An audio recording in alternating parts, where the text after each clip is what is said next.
الهلال يستسلم للواقع الصعب، ويحدد سعر بيع روبن نيفيز في الشتوية وأبرز المهتمين ريال مدريد. كشفت تقارير صحفية أن البرتغالي روبن نيفيز نجم نادي الهلال السعودي يقترب من الانتقال إلى نادي ريال مدريد الإسباني خلال فترة الانتقالات الصيفية القادمة. ووفقاً لما ذكرته صحيفة الجزيرة السعودية، فإن روبن نيفيز لن يمدد عقده مع نادي الهلال الذي ينتهي في شهر يونيو المقبل، لأنه سينتقل إلى ريال مدريد الإسباني.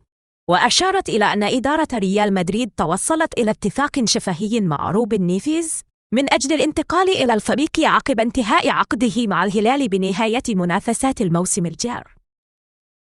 وكان روبن نيفيز قد انضم لصفوف نادي الهلال السعودي في صيف عام 2023 قادما من صفوف ولفرهامبتون الإنجليزي في صفقة بلغت قيمتها نحو 58 مليون يورو.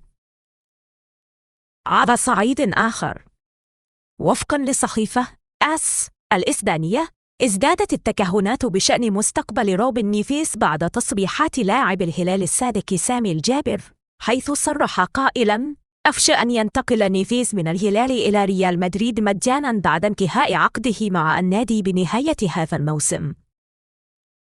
وفقاً لصحيفة AS الإسبانية، ازدادت التكهنات بشأن مستقبل روبن نيفيز بعد تصريحات لاعب الهلال السابق سامي الجابر، حيث صرح قائلاً: أخشى أن ينتقل نيفيز من الهلال إلى ريال مدريد مجاناً بعد انتهاء عقده مع النادي بنهاية هذا الموسم.